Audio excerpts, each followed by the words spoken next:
tuning into the Loser Kid Pinball podcast. We are excited to be on episode 159. With me, my co-captain, as always, Scott Larson. And I am Josh Roop, and we have a very special episode today. So we're going to kind of keep the introductions to a minimum, and because we really kind of just want to jump right in.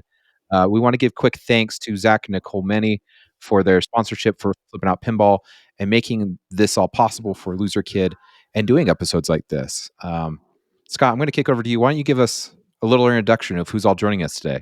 Sure. Well, let's give an overview of what we're trying to do with this.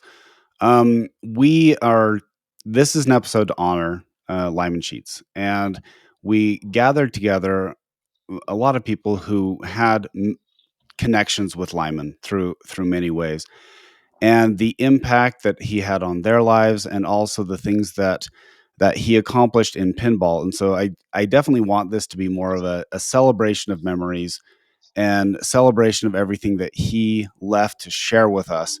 And so today we invited Roger Sharpe, Zach Sharpe, and Josh Sharpe on, and in a very special welcome to Penni Epstein, who was his significant other.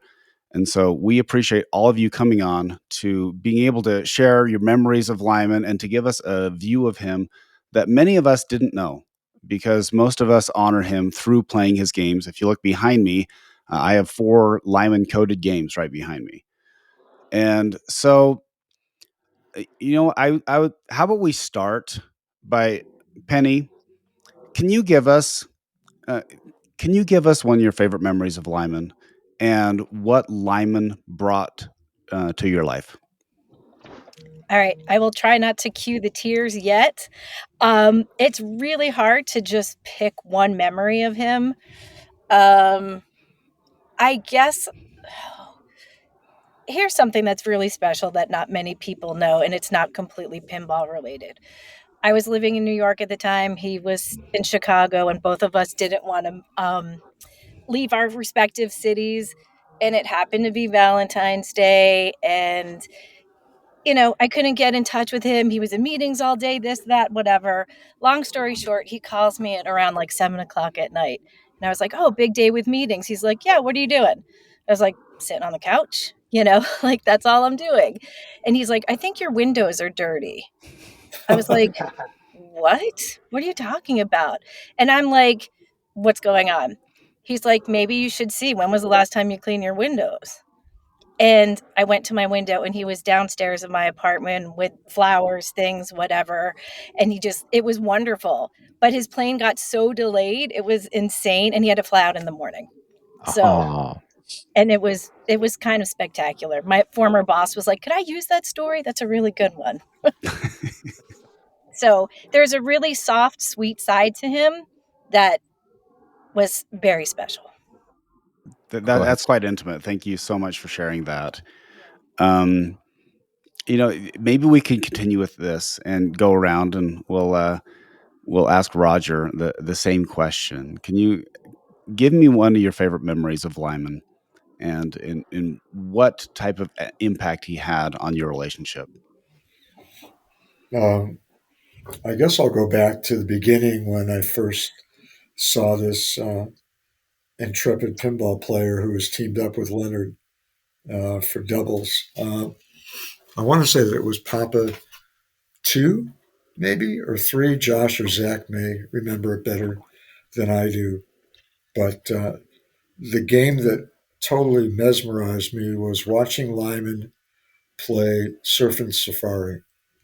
And for those who don't know the game, I won't get into the depth and breadth of the rule set or whatever else, but the star of that particular event at the time was Rick Stetta, who had captured a lot of people's hearts and minds when it came to pinball championships. But here was Lyman in his socks. He had taken off his shoes. He had done his crouch. He was down low on the game. I had never seen anything like this, and I was just standing there amazed. The whole approach to pinball playing now has transformed, but back then, what I witnessed with Lyman and calling over my late dear friend Stephen Epstein to say, who is this? What's going on over here? Surf and Safari had a particular double feature. And again, I don't want to get into too much of the weeds with it, but it was a sequence of shots. And Lyman effectively did I think it was 6 shots or 7 in a row that he needed to do to light double. And both Stephen and I just stood there amazed at number one, the discipline, the concentration, and really the skill to be able to isolate. This is what I'm going to do on this game, and this is where it's going to go. And he went on to put up an incredible score. And it really had an influence and an impact on me because I didn't know this person. I had never seen anybody play pinball like that. And I guess in terms of age difference and being the old person that I am, uh, I always thought of myself being a little bit more paternal in regard to Lyman. And there was a tournament that followed at the O'Hare Hilton, which was the very first tournament for the IFPA. And Lyman was playing with Leonard, and uh, they were playing on. I want to say it had to be Getaway, and Lyman put up some ridiculous score. And maybe Penny will appreciate what I'm going to share with everybody because it really is the quintessential Lyman in terms of his personality. And he walked away after. I mean, it was phenomenal. And it's like, what? I missed a shot that I wanted. And it's like, are you kidding me? You've already surpassed everybody else on ball one. Nobody's going to get even close to you. Stop it. Just relax and take it easy. But that was Lyman. Lyman was a very focused individual on anything that he did. I won't call him a complete perfectionist, but in all the times that I ever interfaced, worked with him, encouraged him to leave MITRE way back when to make the career change and taking on that responsibility, if you will, of overseeing his career. Um, yeah, I mean, I loved him. I really did. Very special. Josh and Zach, you two were kind of younger when you met Lyman, right? How did that start out? Sure. And then I guess I can go into, it's kind of a combo, but I always kind of say Lyman was, not to speak for both of us, but he was our / my pinball Yoda, my Obi-Wan, because he was truly the first person. And, we played pinball growing up. We were always good against our friends and not really knowing some of the kind of nuance and flipper tricks. And I remember watching Lyman play, and I think it was Adam's Family in particular, where the ball would kick out of the chair and he did nothing. And the ball just bounced over and he cradled. And I mean, I'm sure at the time it's like C-ball, hit ball, but I recognized that he was doing all these kind of voodoo tricks with the flippers and ball control. And it just opened up my eyes to, what you could really accomplish, not just from like an aiming perspective, but just manipulating the ball and doing post pass and all the other flipper lingo things that he like legitimately was my sensei when it came to competitive pinball. And what's really cool, and this is just not a humble brag story, but notoriously when I advanced from the juniors division where I had much success, when I had to play in adult divisions, I did not have as much success. And I kept making finals, never breaking through and winning an adult division tournament. And I remember I went out to, not to pull a segue, not to be long-winded like my father, but it was a tournament that I helped organize and run with Steve Epstein out in Carlisle, Pennsylvania. And it was the first kind of big tournament of trying to generate some good prize funds. And I made the finals, and it was my first victory. And this is pre-social media. So on my drive home from the tournament, which I was extremely thrilled about because it was my first kind of like breakthrough, like, yes, I finally won, my first big tournament. I'm driving to the airport and my phone starts ringing. It's Lyman. And he was the first person to congratulate me. I don't know how he found out that I won. Because again, this wasn't like, oh, somebody's doing a live stream. Like, he might have found out from Steve. He could have found out from Bowen. I have no idea. In fact, I never even asked in the moment because I was driving to drop off a rental car. But he was the first person to call and congratulate me, and he was like a proud coach of his student mastering and finally winning something. So that was truly special, and like I said, it just kind of shows like the person that he was, that you know he cared so deeply about like everyone that he interacted with. I feel like I want to make a joke about, well, if Lyman was your sensei, is that how you started taking first and Josh always took second kind of Oh, thing? come on, man. Oh, you know what though? I No. thought this was somber. Come on, You, man. you know what? It tees up, Josh. I don't want to speak on a memory for you, but the Mayday trip. Oh yeah, yeah. I mean, that was a fun. Zach and I finished first and second at that tournament. I And think, not the way you that know, you expect. I finished second. we like for me, I know much of what Zach said in terms of Lyman, being this pinball Yoda. Like he was definitely like my competitive pinball hero. And I used to play in my socks because Lyman played in his socks. And I used to hunch over the game because Lyman hunched over the game. I just, when you see someone who transformed the sport that much, as a teenager, it's like, all the kids that are pretending they're Michael Jordan while they're shooting baskets in their front yard. And what was so great in our universe was like he was a real person that I got to know very well, and in even I'm sure that now as a dad myself, there were various people that Zach and I both formed, friendships with, and that may be a little weird for teenagers, and I mean, early 20s, you're kind of an adult, but like 15, 16, 17-year-old kids hanging out with people that are older.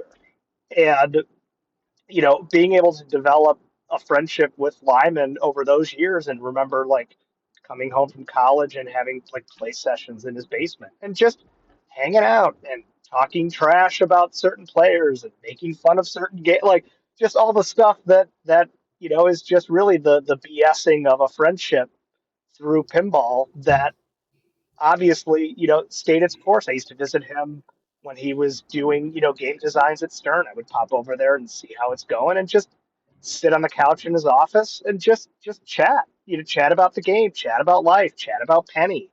And it's really it's all good things, Penny. Don't worry about it. Like, but just, one of those true friendships that I was fortunate enough to have because of pinball. And then, I had sort of was able to enjoy a second life with him in our business partnership. That watching him in terms of how he went through his process of game development, is outside of his playing skills. Just seeing the wonderment of his brilliance of, and I mean, you see it now with his appreciation for his games that are still selling. There was a rhyme and a reason for the things he did, and getting to learn, you know, the whys and the don't do that's, and the for him, he was so nice whenever I would suggest something, I knew it was bad if I just heard that, like, there was just a pause. I'd share with an idea, and he's so nice. He wouldn't want to trash on my idea, and it'd just be like long pause, and I could tell he's trying to figure out like the nice way to explain to me why my idea is dumb, and that was the best because it was a way for me to learn. Oh, this is why this doesn't work, and be able to apply that for the other things that I'm now doing, and sort of finishing up the projects that have yet to come to light that him and I were working on. And that's sort of, you know, after his death, like the ability, I think about him literally every day because I'm still actively working on projects that him and I were working on.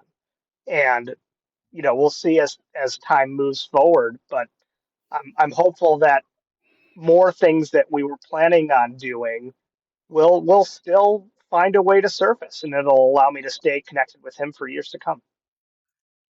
Well, and I think you've all kind of hit it on the head. The nail on the head is we feel a connection through these games when we play them because he redefined pinball. I mean, looking at the list, I mean, just Medieval Madness, Attack from Mars, Monster Bash. I mean, one of the games that oohed and awed me was Revenge from Mars. That's what sucked me into the hobby. It was like, this is innovation at its best. And granted, it was 15 years after it had been released, but just these games made you think about pinball in a different light and put modern pinball where it is today.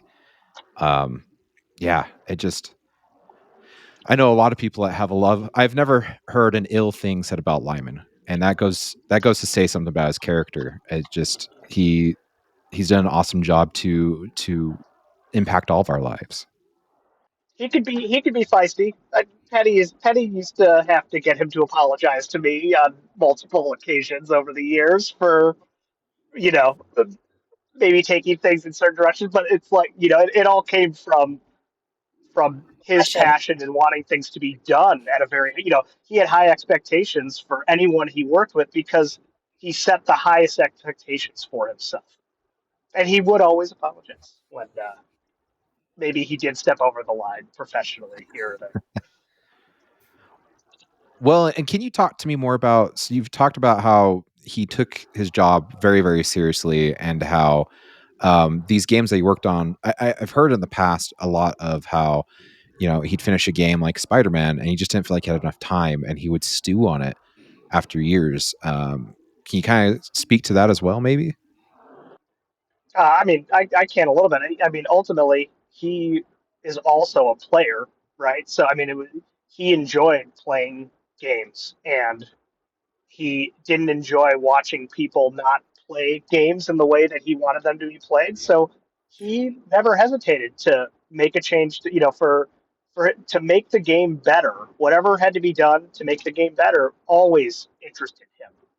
And if an idea came later that made the game better, and he was allowed to put it in or found a way to put it in, I think you see that even with home releases of Attack from Mars from way back in the day that Williams wasn't selling the game anymore. They didn't do post ROM updates for fun, but he found a way for a home update to add things that he found made the game better. So I feel like that was 30 years of him sort of having that attitude. Yeah, it was always difficult in terms of the deadlines and needing to get things, ready for production on the games that he worked on during his time at Williams Valley. I know that when I encouraged him to go to Chicago, one of the first people he met with was Larry DeMar, and Larry just didn't think that he was ready yet. So, through whatever avenues that I had, he wound up landing over at Data East to kind of start his career, and then eventually wound up coming back what I always thought was home base in terms of where I wanted him to be, just given the opportunity and being able to work with some of the folks that we had internally. And I think that, the part that stands out for me is that there are many individuals in our lives that we wind up following, knowing, who somewhat transcend their time on the planet. Some of them are professional athletes or politicians or whatever who live long after they were viable, and others who wind up over a period of time fading away. I think that Lyman has been one of those unique individuals who will never, ever fade from view through the games, through the legends of what he accomplished, through the experiences that all of us have, good, bad, and indifferently when we're playing any of his games, being frustrated, being challenged, uh, really enjoying the experience that this unique individual has carved out for us. And I think that, look, now that I'm old and have been around for multiple generations, in all honesty, multiple generations of individuals who shaped the entire coin operated amusement game industry, let alone pinball, I think that Lyman is one who, long after I'm gone, he is still going to be the penultimate that people will measure everybody else by. And I think that it is because of his commitment, his passion, his unwavering obstinance as to knowing what was going to be right, what was going to be worthwhile. And if it took an extra day, 2 week, in some cases, months or years to get it right, he was going to do what he thought was going to be best. And it wasn't out of ego.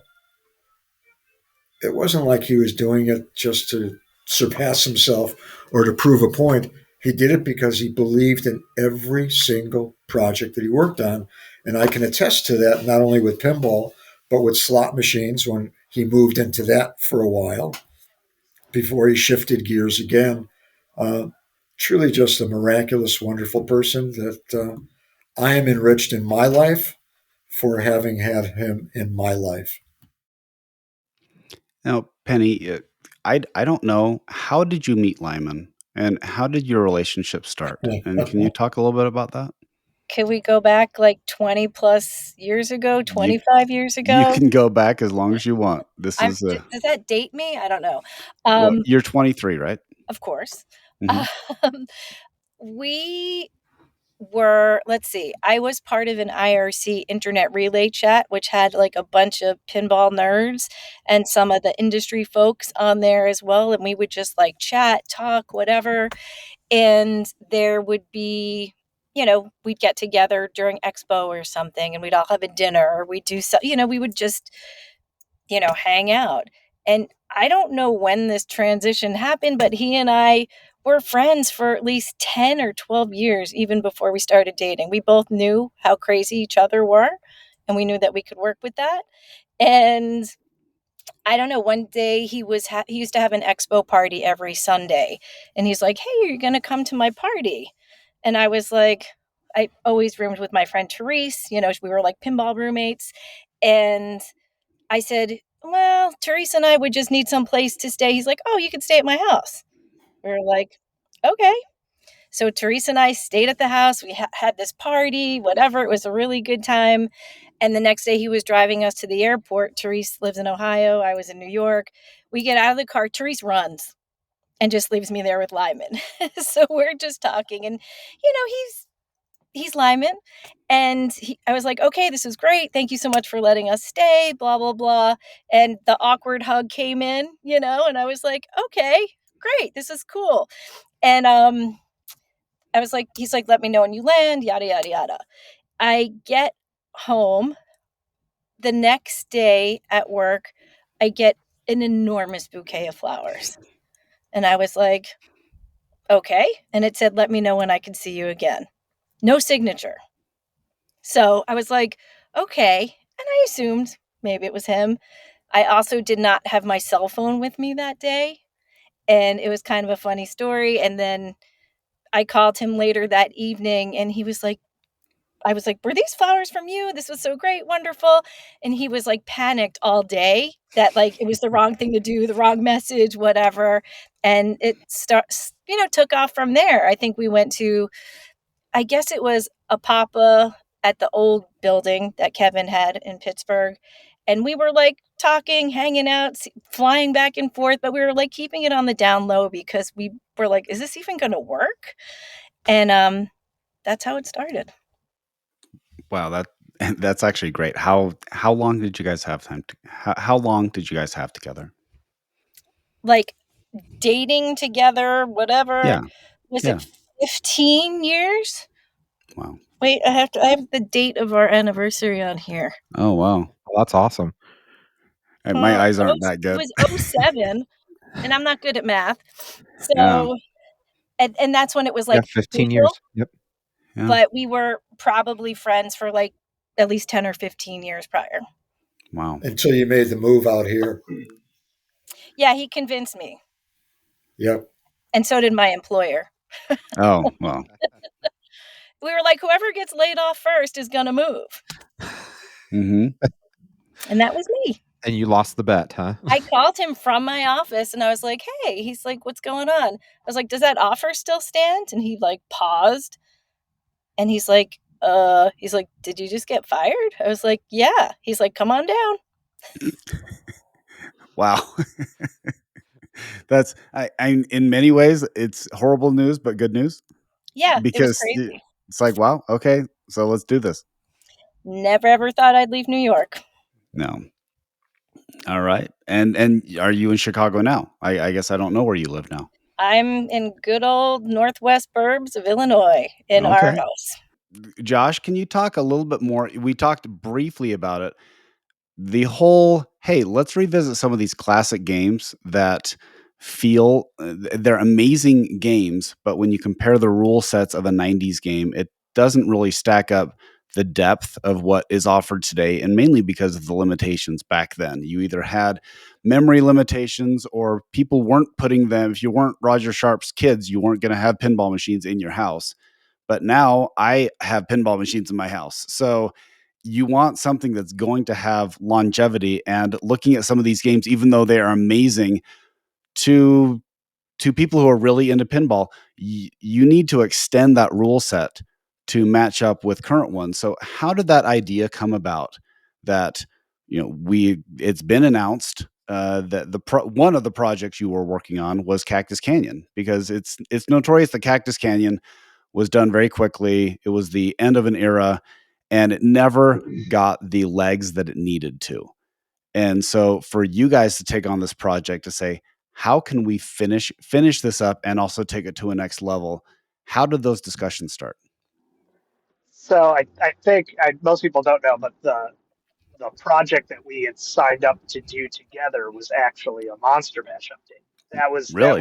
That was the deal, and because Chicago Gaming had their own team that was doing the Cactus update, Oh. and I think when you start peeling back the layers of Cactus Canyon, the original, and you realize like how not good and not finished it is.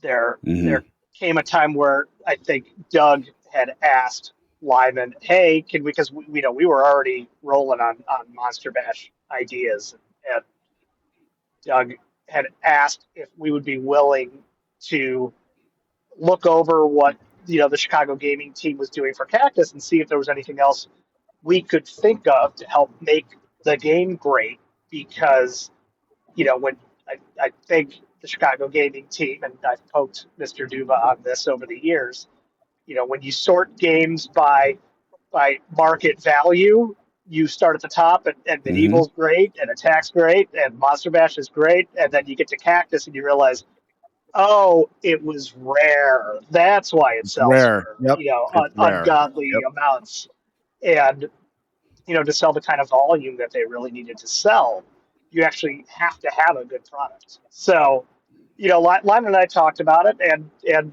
we're both like fans of pinball. So the opportunity to get to have a brainstorming session and see if there was anything that we thought was there, with sort of the limitations of, I can remember Lyman at like, did you guys run the playfields or can we change anything? It's like, no, we read the playfields are done. And it's like, okay, well, you start, man, it'd be nice if we could change this one thing. Well, we can't Mm-hmm. because they were already well down the tracks. And the opportunity presented to us was to jump in and help that project out, and we just enjoyed the process. So for us, we put Monster Bash on hold, but I think anyone that works in pinball development, what is putting on hold? My air quotes in the dark while driving, but like putting something on hold, you end up thinking about this stuff all the time, and so we did not think about Monster Bash while Cactus was in development. We had a medieval update, on paper that's ready to go. So I think, and he was helping me with stuff, outside of Chicago gaming directly on new products that, we were also working on that stuff. So I think, adding Cactus to the plate was not a big deal for us because we just enjoyed, talking pinball and talking about what makes great games and how you can tell great stories through a steel ball slamming into random crap on a piece of wood. And that brought us both a lot of joy. So, the ability to do that specifically with some Williams games that have a charm that speaks to everyone. Like I saw a long process of us, doing this for all sorts of games that weren't even on the list yet. If ideas presented itself that could make the game good, better. Well, and speaking of these games, there's a ton of games that Lyman worked on. I mean, he was in the industry for 30 plus years. Is there a game that sticks out to you that's one of your favorite Lyman games? Let's start with Zach. Yeah. I mean, I was fortunate to have him as a coworker for, a few years here at Stern. And it was really cool to see him in his element, not on the outside, because, growing up, I mean, we would talk with him and bounce ideas off of him when he was working on, Walking Dead, AC/DC, the original Batman. But it was kind of cool to be in his office full days with Elvira and Batman 66. But if I had to say what my favorite Lyman game is, it's probably The Walking Dead. I think everything with the risk reward and just some of the ideas that he executed on and how that game kind of developed and took shape, that's probably my personal favorite, no doubt. What about you, Josh? It's What it's game it's stands out? it's Walking Dead. It's just the pinnacle of, and I think for good players, the game is. I would insert a word that you'd have to beep anyway, so I won't bother. But it's a really You could, challenging game, and a lot of people yeah. don't like That's it how I because play it's it. By the way, it's it's so terrible. hard. It's really hard, but Hmm. the fact that it's really hard means that like it's that kind of game that I can enjoy because it can beat me up, and when I get a hold of it, I feel really good about it. And the things that he put into that game, like Zach mentioned, the risk reward of choosing when to do things. There's nothing better than trying to do something and failing and really just wanting to like shatter the playfield glass in anger. There's something to. We went through that in the cactus development when he had built something up so high. When we used to, and Penny used to come over for this. We used to once a week come over and we would play the latest code, and Lyman would have his little notebook and write down, whatever bugs he may have seen or whatever features he thought, could be better, different. And he had built this feature up so high in a game that we were playing against each other and drained and like wanted to punch a hole in my garage wall because it was so frustrating to have done all that work and then get nothing for it. And it's like the next day he's like, yeah, no, we totally have this right. Like, man, being able to get to that point of frustration, and then if you're able to consummate that moment, the payoff of it is just, the endorphin rush of being able to succeed only comes with the pain that comes when you fail. And I think he was the master at.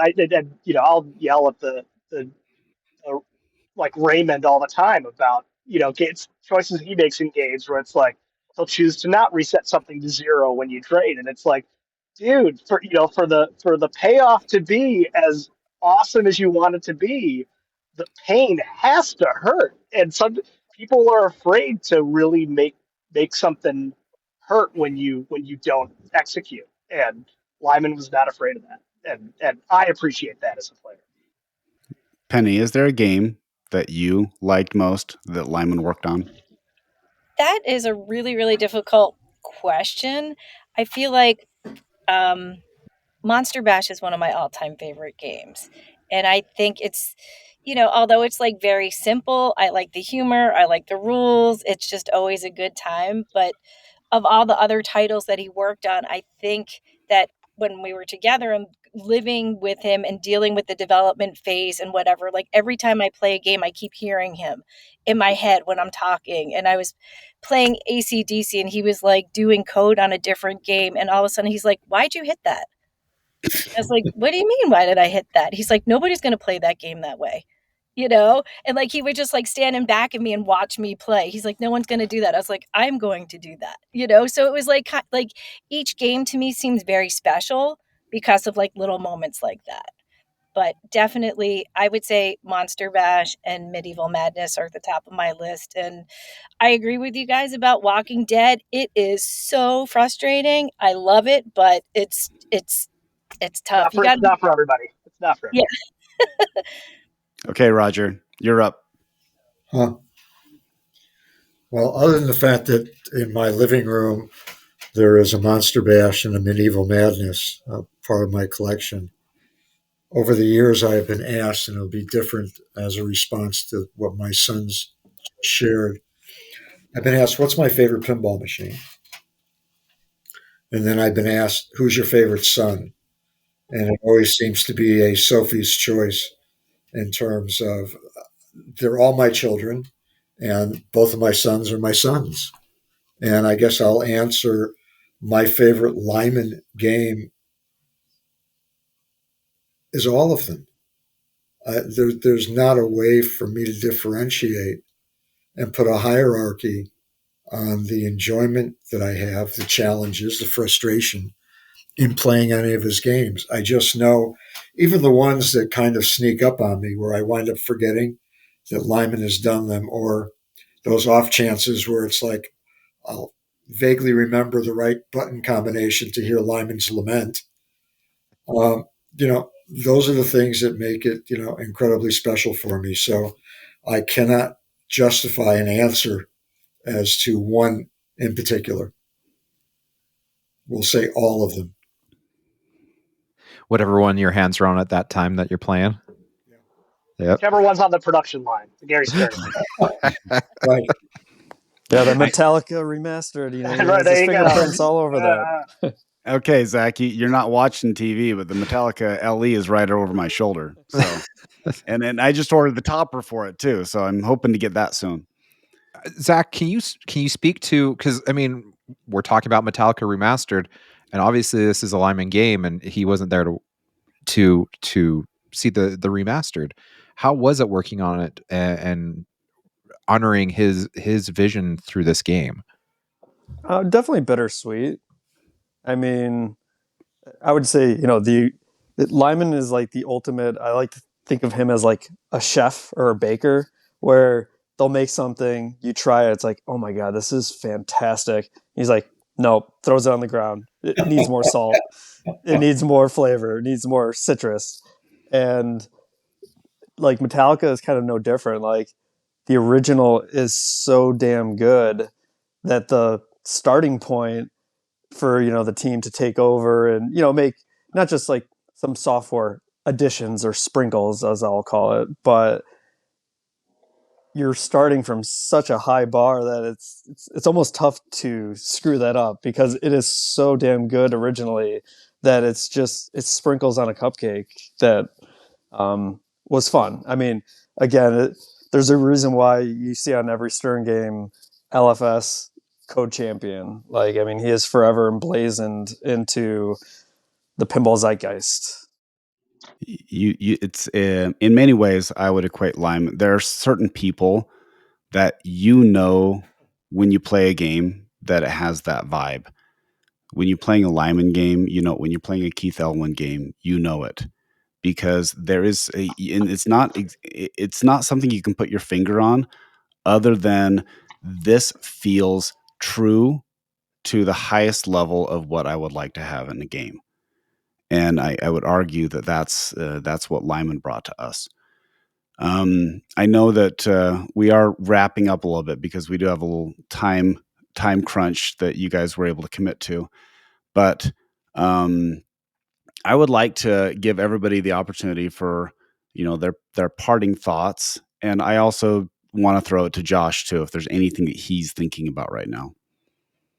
There's been a lot of, I think of Zach Penni, who with Flipping Out and the Pinball Show and stuff like that, who's talked about making a Mount Rushmore of pinball, and Lyman was always supposed to be on there, and I'm just like, I think of, I don't know how much more you can immortalize the man, because he's already done it so well himself, and I don't know. I don't know where I'm going with this, but I really appreciate what he's done for us, and I would argue has kept pinball alive, along with Gary Stern and those that pushed it through in the 2000s, but have elevated it to a place where, I mean, it's such a high bar right now, and we have him to thank for that. I don't know, Scott. What are your thoughts? His games still hold up, and that's what makes a game a legendary game. Every time a new game comes out, there's a tendency for people to say, "Oh, this is the next big thing. This is the next big thing," and then with time, things kind of fade down or realign into maybe the proper perspective of where they should be in relation to other games. So the amazing thing is you don't know that you're doing something legendary in the moment. You don't. It comes with time. You don't know which part of history you're going to play. And the fact that his games are still my kids' favorite games are the ones that stick out to me, to say that there is something about it that makes it accessible to both entry level players and high level players. And if you want to find a way of bringing everybody together in pinball, you're going to choose one of those games. And that doesn't happen by accident. That is a calculated move that he made to ensure that people can access them, even if they aren't a top 100 player. And that's why, like, one of the reasons why I keep telling, usually the entry level game for people is Medieval Madness, because everybody plays it, everybody loves it. And I'm man, Josh, sprinkling the little nugget in there that they have ideas of updating the code on that. I'm really hoping some of that stuff actually comes to fruition, because that would be amazing, just to take a legendary game like they do with Metallica and take Medieval Madness to the next level too. Let's see how this cactus update sells first, Scott. Settle down, Tiger. Hey, I already told you my cactus is ready. I got you. Yeah. I think I am gonna have to jump off, but like I'll do my closing comment, and then you guys can go on for hours with my dad if you want. I think, to call, and I hear Lyman talked about a lot as a programmer and as a coder, and it always rubs me the wrong way because he was so much more than that. Like, he was a freaking game designer, and I think, the two people that stand out to me at that level of not just being, like software and programmer and coding, is like him and Larry DeMar. And you see, in those two guys, the ability to have, you know, as much impact, if not the most impact on a game being made, for these legendary designers. I often joke, like, there's the Pat Lawler games that he did with Larry, and there's the Pat Lawler games he did without Larry. And to me, no offense to Pat, I love, all of his games, but to me, there's a significant difference in what him and Larry were able to do together. And I see that with what Steve Ritchie and Lyman were able to do, and what Steve does when he's not with Lyman. What Brian Eddy and Lyman were able to do together, and the games that Brian's had without Lyman's involvement. And that's not to knock, those designers. I'm sure Steve Ritchie will take it as a knock and beat me up the next time I see him. But Lyman's, impact on what made these games so phenomenally awesome is, that came from him. And I think he gets sold short a lot from people that aren't aware. They just see, these greatest games of all time, and it's always, the sexy designer. I think that gets a lot of the credit. And I think, Lyman deserves so much more credit, even though he has, he gets a ton these days, like even more than he is given. That's like my closing thought about him and the impact he's had on the game. Never would I thought I'd hear Steve Ritchie and sexy designer in the same sentence. Hey, Sorry. He's a good looking guy. What are you talking about? At least he has hair. I don't have hair. That's true. So I'll be much shorter in my closing comments before I have to drop off here in a minute, but it was cool to see this hashtag on both sides, both before I was at Stern and while I was there. But in Lyman, we trust. And that was just kind of the sentiment with all the games that he touched. It's like the game could be launched, early, and it's like hashtag in Lyman we trust. Batman needed to be rushed out the door because Adam West's health was in decline, and the game was a shell of itself just by that timing. But there was no worry because with Lyman's fingerprint on it, you knew that it would become a masterpiece, and everything he touched was pinball perfection. I guess in closing, despite my sons thinking that I would talk forever, I'm trying to be better with that. So we've never whether had people- complaints, by the way. Never. Well, no, whether people are disappointed or relieved, trust me, it's kind of like going to one of the current movies where there is an intermission because it's about a 3.5-hour movie, which will remain nameless. So it's like going to a Broadway play. Anyway, among a few select people that have been really special in my life, let me share something that I see every single day. It's by where I get my clothes from.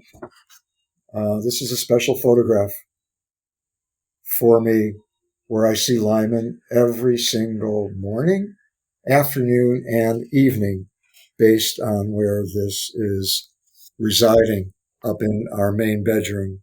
And obviously it's when he won the Papa tournament. The only other person of honor, if you will, outside of family and everything is Steve Epstein that I have surrounding and everywhere. What I would say is that, number one, having had the great fortune to call him a friend, I said before, I always thought of it more paternally because of the age difference. Let's face it, I'm not a contemporary of Lyman, but, at one time we did team up as doubles partners and won a tournament or a league here in Chicago. And it was everybody saying, well, it's only because you teamed up with Lyman. It's like, no, I actually was a decent player back then. And we did that. Yeah, well, every once in a while. But we did it again where I introduced him to a game called Sea Witch that he'd never played or seen before. We were in a tournament with Dave Heggie, myself. I'm trying to remember who the fourth was. Lyman, myself, and somebody else, and we were picking games. And David is from somewhere close to the vicinity of where I had been playing games. And it was like, oh, yeah, let's do Sea Witch. And Lyman, I guess, fell in love with it, wound up buying one as a result. It was the hidden gems that were out there that I think he always gravitated to. Whether or not he took inspiration from it, don't know. But again, being able to be part of that process with him was a joy and a blessing for me. And I think that hearing what the boys had to say, and I'm sure whatever Penni has already said and whatever she'll share as well, Lyman was always very collaborative. So to the point of, Zachary and Josh, I guess more specifically, my Josh, if you will, saying that, he was more than just a programmer. Absolutely he was. And I think the part that I find so compelling, and I mentioned it early on in this call, the fact that Lyman transcends his time here and the games that he worked on and what he has influenced and inspired that will be carried on throughout. Maybe the undeniable fact, without becoming, I guess, too sentimental or too introspective, is that playing his games you really get a chance to touch his soul. And I believe that in my heart, that his games have a life and a vibrancy and a vitality and a personality that is unique. It's Lyman. You know, there's bits and pieces, if not large morsels, of him in every single game that he touched.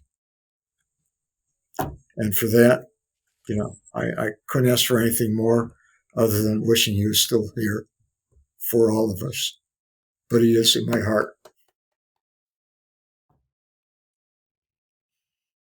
I don't know how you can follow that up, but do you mind Penny, are telling us, Penny? you okay with sharing your feelings? I'm gonna have a hard time just after what Roger just said, but obviously I agree with what everybody said.